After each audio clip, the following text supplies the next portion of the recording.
Bien le bonjour à toutes et à tous, voilà samedi 25 mai 2024, BD Best est de sortie. Nous sommes à Waterloo, vous avez évidemment repéré l'endroit. La galerie, non plutôt la librairie Brussels qui fête ses 3 ans d'existence ici et ses 30 ans d'existence tout court. L'occasion d'un énorme week-end dédicace avec notamment pour Derrière la palette quelques petits auteurs dont l'un ou l'autre que nous attendons depuis des années, et celui-ci un baroudeur ou un globetrotters de la BD.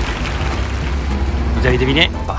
Et donc, qui est la star dont la file était déjà longue d'impatience de le découvrir à la librairie tout à l'heure quand on est arrivé. Baroudeur ou globetrotter de la BD, en tout cas du 9e art, de l'Argentine aux États-Unis en passant par plein d'autres pays et forcément la France et la Belgique, nous avons l'immense plaisir de recevoir non pas Tango, non pas 13, non pas le Coyote, mais carrément leur père, Xavier Philippe. Bien le bonjour, comment vas-tu? Eh bien c'est moi, bonjour, ça me fait plaisir d'être là. Et voilà. Quelques petites questions pour entamer la journée? Ouais, on y va.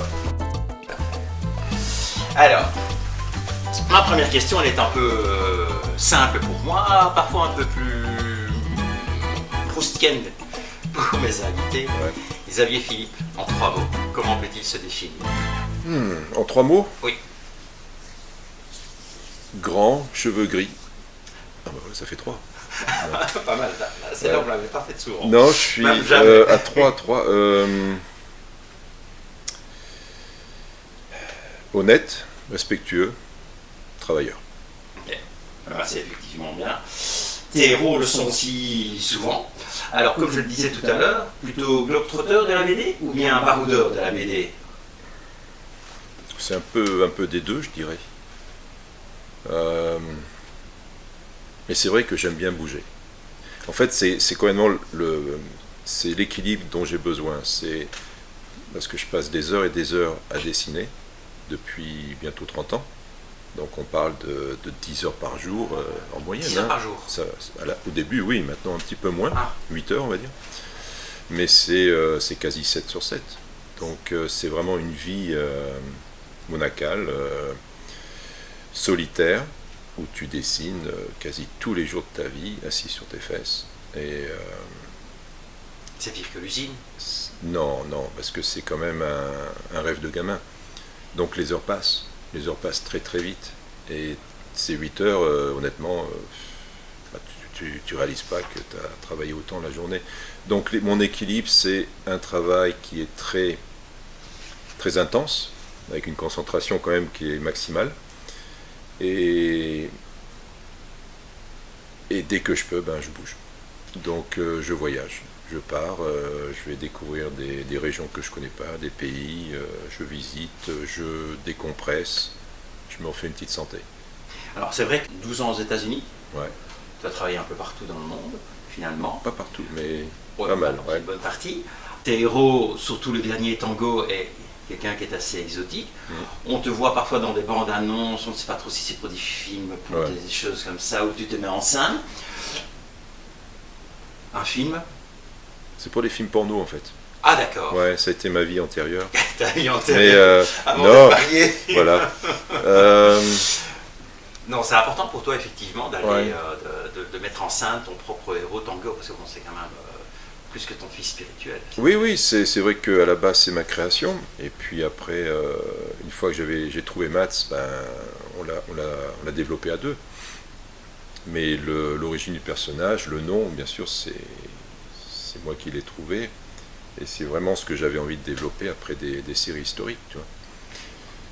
Justement, en série historique, il y a eu Conquistador, il y a eu Croisade, c'est un peu celles qui t'ont fait connaître et qui t'ont vraiment... Tu comptes un jour revenir sur des séries historiques? Pas pour l'instant, mais j'y pense, on en parle avec mon éditeur.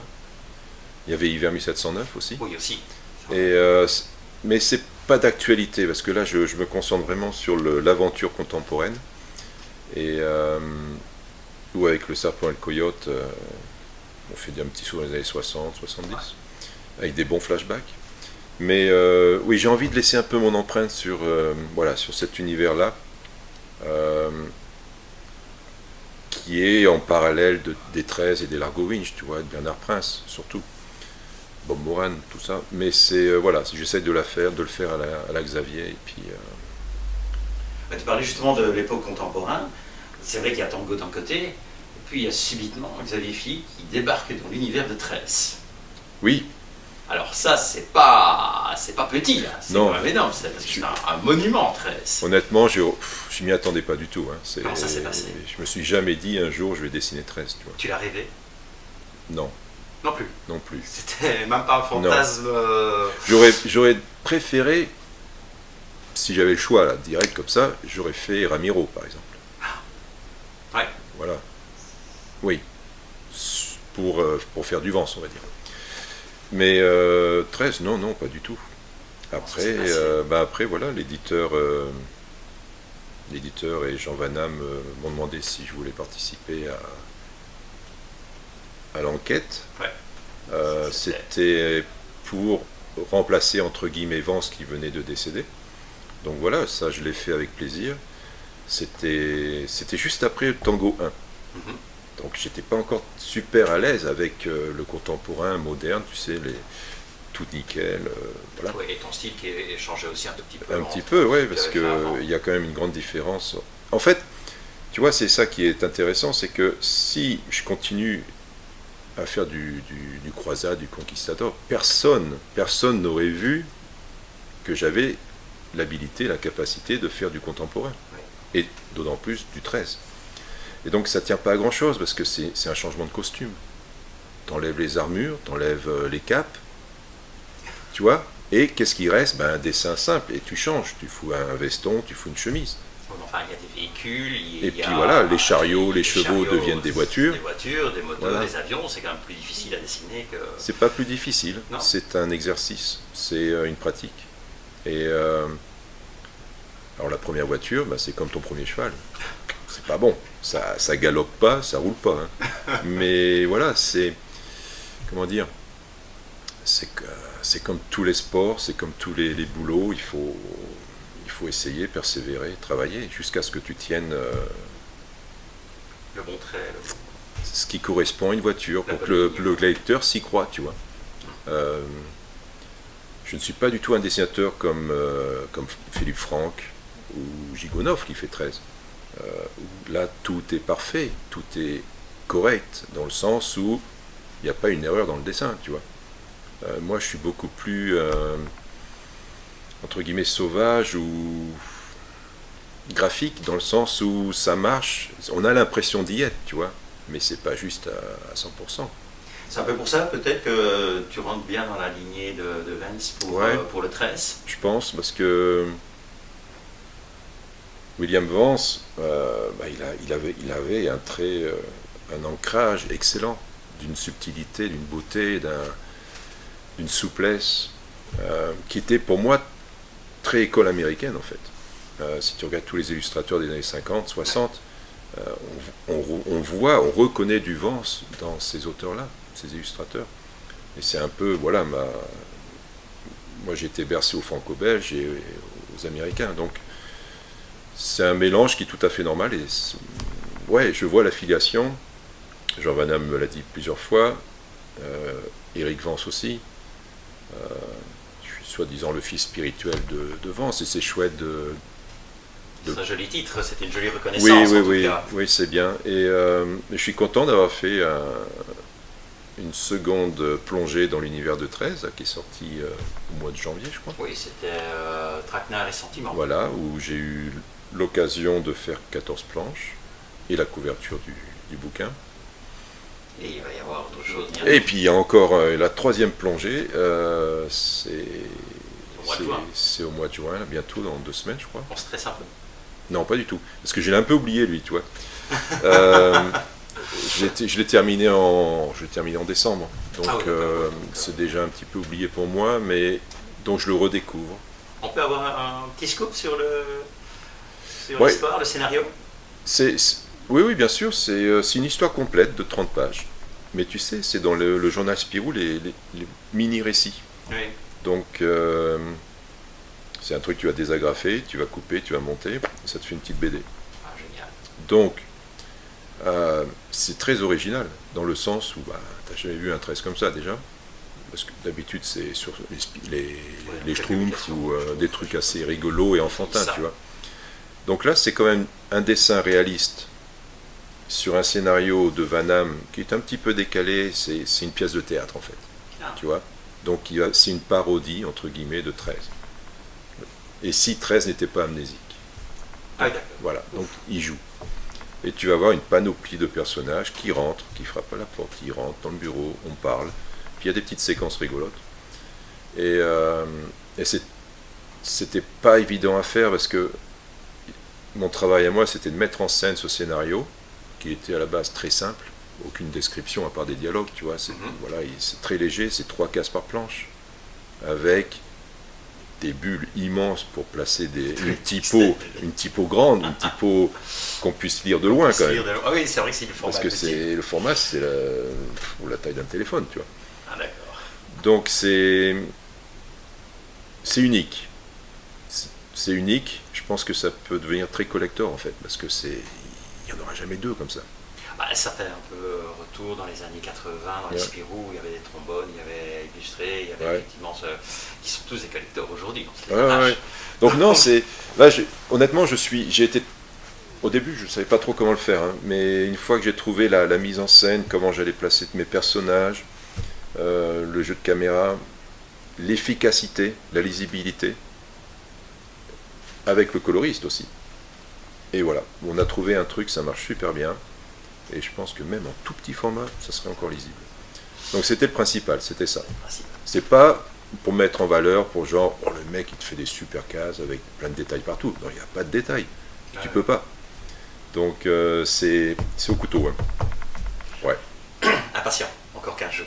Ouais, non, mais je suis impatient de le voir. Là. J'ai reçu le PDF il y a quelques jours. Donc j'ai reçu, ça a de la gueule.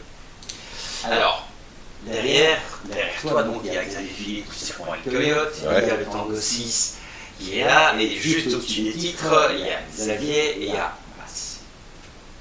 Tu veux nous expliquer ta rencontre avec lui et cette relation qui est... Non, tu sais, depuis le début, en franco-belge, depuis le début de Croisade, j'ai toujours trouvé l'univers que je voulais développer. Après, je les ai proposés aux scénaristes avec qui j'allais travailler. Donc j'ai proposé par exemple à Jean Croisade, puis Conquistador. Et Jean s'est plongé dedans avec envie et on a fait 2 belles séries. Pareil pour Hiver 1709, j'ai proposé à ma compagne. Et puis vient Tango. Alors Tango, à la base, je ne sais pas avec qui je vais le faire. Mais je me réveille un matin, je sais que j'ai envie de faire un personnage baroudeur, un petit peu comme moi, on va dire, mais en moins bien, hein, parce que bon, il n'a pas autant vécu que ce que j'ai vécu. Il est plus jeune. Mais au début, j'avais pensé à Nathalie Sergueïev, hein, avec qui j'avais fait Hiver, mais elle me dit non, je suis pas trop à l'aise avec ça. Et puis voilà, bon, on y va, on continue. Et donc j'ai une idée assez précise de ce que je veux faire. Tango va se passer en Bolivie. Pays que j'adore et que aussi pour la raison pour laquelle c'est le film de Bush Cassidy et le Kid, parce que les deux ils vont en Bolivie et puis voilà, et soi-disant il a encore enterré là-bas, il y a sa tombe et tout. Et puis après j'ai revu un autre film sur Bush Cassidy avec Sam Shepard. C'est un vieux Bush Cassidy ou Billy the Kid, je sais plus. Billy the Kid, je crois, qui est vieux, en Bolivie. Alors t'as les lamas, t'as tout, c'est un paysage hors norme parce que c'est différent des États-Unis, et qui se rappelle. Et là je fais, ouais, Tango, je vais pas le faire aux États-Unis, même si c'était ma première idée, je vais le faire en Bolivie. Comme ça, je me démarque de tout ce qu'il y a autour. Et bingo. Donc, parce que c'était déjà vu, j'essaie toujours de trouver un truc original, tu vois, quelque chose qui n'a pas été fait. Si ça a été fait, c'est très peu et il y a longtemps. J'ai pas envie de faire comme tous les autres. J'ai pas envie tu vois, d'être dans le même chemin de fer, tu vois. J'aime bien être en parallèle ou bousculer un peu les choses. Et je construis. Je m'en suis rendu compte après, je construis une sorte de toile xavieresque avec toutes mes séries, où je touche à presque tous les siècles, tu vois. Et peut-être que même tous mes personnages sont reliés, ou sont de la même famille, on va dire, tu vois. Ça commençait à Tu faire peux, ça, tu- c'est ouais, la mais toile tu- d'araignée de madame. J'ai fait la toile et tu peux voir qu'ils sont tous connectés. Oui, tout à fait. C'est très intéressant. Et surtout, Tango, par exemple, avec le tome 7 et 8, sur le casse de Magellan. On retourne dans l'univers de Conquistador en flashback, tu vois. Donc il y a des choses sympas à relier. Et donc, Mats, bah, je suis à Saint-Malo. Là, on est en 2000. Oh, tu sais quoi, on est en 2014. Ouais. Et je suis en train de terminer Conquistador. Je sais que je vais faire Hiver 1709 avec Nathalie. Et j'ai Tango. Et je ne sais pas avec qui je vais le faire. Et j'ai 2 maisons d'édition à ce moment-là. J'ai Glénat et Lombard. Donc je vais voir mes 2 éditeurs, je leur dis lequel vous voulez. Vous pouvez pas prendre les 2. Donc, Glénat prend bien sûr Hiver 1709 dans la ligne éditoriale tout à fait historique et ça marche très bien. Oui, tu as même reçu un prix Saint-Michel. Ouais. Et puis Lombard choisit Tango. Mais il n'y a toujours pas de scénariste. Donc je suis à Saint-Malo. Ma réponse est très longue pour arriver à la rencontre avec Mats. Vas-y, j'adore ta notion de suspense. Et pour arriver à Mats, je suis à Saint-Malo. Et là, je tombe sur Mats. Paf, juste avant une crêpe, tu vois. Et un cidre. Et on se croise. Et puis d'un coup, je me dis, tiens, c'est Mats. Je l'avais rencontré une fois, mais pas longtemps. Et j'ai toujours vraiment aimé son travail avec Colin Wilson dans du plomb dans la tête. Pas le tueur, tu vois. J'aimais bien, mais c'est pas... Enfin bon, c'est la manière de développer Voilà. l'intrigue et Ouais. tout. Mais j'étais vraiment dans du plomb dans la tête, et puis j'adore Colin Wilson, tu vois. Donc voilà. Mais on parle, et il y a un truc qui se passe. Voilà. C'est notre collègue, la petite musique et tout. Et puis voilà, c'est tout. Mais le courant passe bien. Je lui dis, tu sais quoi, viens manger ce soir avec moi, avec le Lombard. Puis on discutera un peu plus et tout. Et puis Nathalie me dit, tu sais quoi, Tango, c'est avec lui que tu devrais le faire. Je fais, ouais, je crois. Et donc j'en parle à mon éditeur. Je lui dis, qu'est-ce que t'en penses? C'est une bonne chose. C'est cool. Et puis voilà, après le soir on s'est revus, je lui ai raconté un petit peu ce que je voyais sur Tango.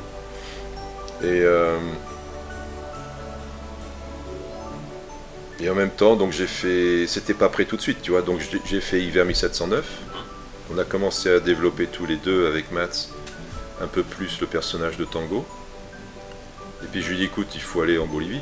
Donc on est partis en Bolivie tous les deux. On se connaissait pas tellement que ça. Ouais, c'est dans la même chambre. On se connaît, tu vois, mais c'est comme si on y allait tous les deux en fait. Oui, c'est ça. Tu vois, on se connaît un petit peu, on s'est vu, c'est sympa. Voilà. Allez, viens, on part en Bolivie. Même chambre à chaque fois.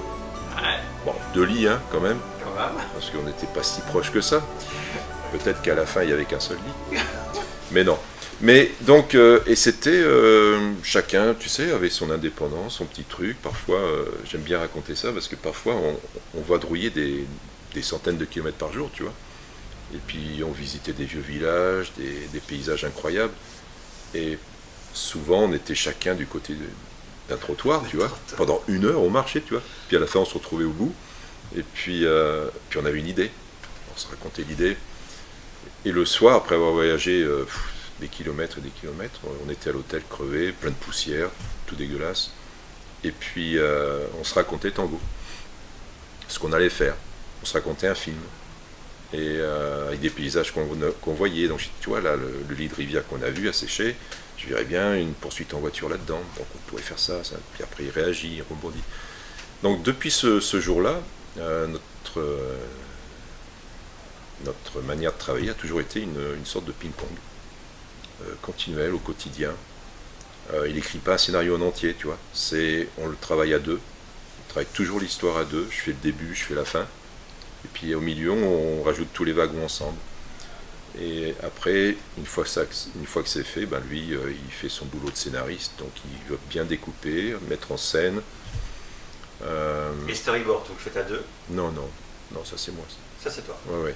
Donc il va faire un séquencier qui est bien foutu, et après des dialogues qui vont par-dessus.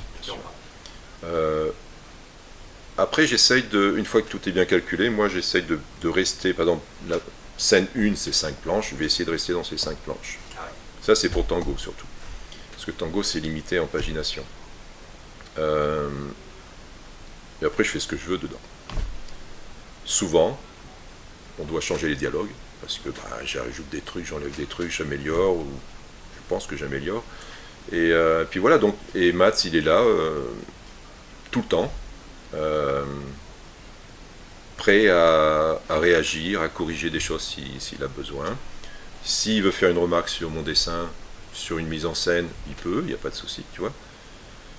Et voilà. Et si on pense que l'autre apporte quelque chose, on va dans sa direction. Et c'est avec ce mode de fonctionnement, finalement, vous êtes arrivé au serpent et au coyote. Ouais. Parce que c'est un one-shot qui est... Ouais, alors moi j'avais une petite frustration, c'était que avec Tango, c'est quand même des albums de 54, 60 planches, tu vois, t'as pas beaucoup d'espace pour raconter une histoire complète. Ouais. Et donc il y a pas mal de scènes qu'on coupe. On n'a pas le temps de développer certaines choses. Et ça, il y a souvent des regrets. À chaque album, je me dis, putain, on n'a pas assez poussé ça. Ou tu vois, on pourrait faire ça. Mais on peut pas. Sauf si je fais des albums de 100 pages à chaque fois. Ça, mais alors là, une version longue avec voilà. des intégrales de 2 ou 3 tomes à la fois. Donc, je me suis dit, écoute, j'ai envie de faire un gros one-shot. On y va, plus 150 pages. Et j'ai envie de prendre le temps et de montrer comment on peut faire du franco-belge réaliste en poussant un peu les curseurs, tu vois. C'est pas un roman graphique en soi, où tu sais, comme on voit tous les jours, avec un dessin un peu plus simple. C'est vraiment... C'est comme un film, tu sais, ceux de 3 heures, tu vois. Oui, donc voilà. Donc on a eu cette possibilité et la chance de pouvoir le faire sans contrainte éditoriale. Et ça a donné le serpent et le coyote. Parce que du côté des planches, effectivement, en plus, on sent que vous prenez votre temps. On prend notre temps. Énormément de cases sans rien, une introduction très longue, on se plonge dedans et une action qui est tout aussi... On aurait des chances un jour de retrouver un second album de Facture. Je travaille dessus là. Ah ouais. Donc, scoop numéro 2. Scoop numéro 2. Ça s'appelle L'Or du Spectre. Et c'est le volume 2 de cette collection dans Signé. Alors, ce n'est pas une suite en soi. Ce qui les relie, c'est que c'est la même époque, le même endroit, le même jour. Mais au moment où Joe s'en va en camping-car avec le petit coyote sur la falaise qui le mate, entre en scène un nouveau couple en voiture. Au même endroit, New Mexico, voilà. Et on va raconter leur histoire, des flashbacks, et puis sans ils n'auront aucun rapport. Et il y aura sûrement un petit rapport, une petite route qui va se croiser à la fin, où on retrouvera Joe et son camping-car. Joe et son camping-car. Écoute, on essaye toujours de... Bon, j'ai encore des tonnes de questions, mais bon, on essaye toujours de se limiter plus ou moins à un quart d'heure. Ici, on est déjà à 22 minutes. Ouais, ça va l'air comme ça. Tu vas devoir couper alors. Non, je ne coupe jamais rien, sauf si l'auteur... Tu coupes jamais? Oh bah si, quand je blablabla... Oui, ça, bon, allez, je ferai un effort, alors je couperai à ce moment-là. Ouais. Quoi qu'il en soit, il te reste encore une bonne petite demi-heure. Qu'est-ce qui te reste? Il est 10h13. Mais comme question, t'as pas des trucs qui manquent? Oui, je me demandais, parce que dans tes séries, il y a quand même fort peu de science-fiction. Et de fantastique, etc. Et je me demandais un peu pourquoi, c'est un genre que tu avais mis sur le côté dès le départ. Avec Croisade Conquistador, il y a un peu de fantastique. Oui, il y a un peu de fantastique, mais la science-fiction, j'avoue. Mais la science-fiction, pour l'instant non. Pour l'instant non. Mais ça devrait être de la science-fiction, tu sais, un peu propre, avec un monde bien sauvage. C'est pas d'actualité par contre. Non. Donc ce ne serait pas notamment non plus un post-apocalyptique, etc. Si, ça oui, ça Oui. serait beaucoup plus... Ça me parlerait beaucoup plus. Ouais. Ça parlerait beaucoup plus. Ouais. Mais il y a tellement eu de choses faites là-dessus. Tu vois, c'est ça en fait, il faut trouver le petit truc en plus. Et alors bon, il y avait des questions, et là, à mon avis, tu as répondu, puisque je m'étais dit, Tango finalement, c'est un peu plus Xavier Philippe, ou un peu plus Mats. Visiblement, c'est les deux ensemble. C'est les deux. C'est un parfait mélange, vous deux. C'est les deux. Je m'amuse à dire que Tango c'est moi, Mario c'est lui, tu vois. Donc... Ouais, mais t'as choisi le meilleur. Oui, c'est normal. Mais non, voilà, on se retrouve, je pense qu'on se retrouve un peu dans ces deux personnages. Ces deux personnages. Voilà. La manière dont parle Mario, c'est du Mats, tu vois. Tango, c'est un peu plus du Xavier. Et côté fille, c'est plus toi. Côté fille, c'est plus moi. Donc voilà. Ouais. Finalement, t'as le beau rôle dans l'histoire. Bah oui. Il faudrait un jour que je réussisse à interviewer Matt. Histoire de savoir sa propre version des choses. Ah, il pourra pas dire que c'est Tango, Voilà. non. Mais écoute, quoi qu'il en soit, un tout grand merci pour ces 20 bonnes minutes que tu viens de consacrer. Hein, je ne peux que te souhaiter bon courage. Ouais.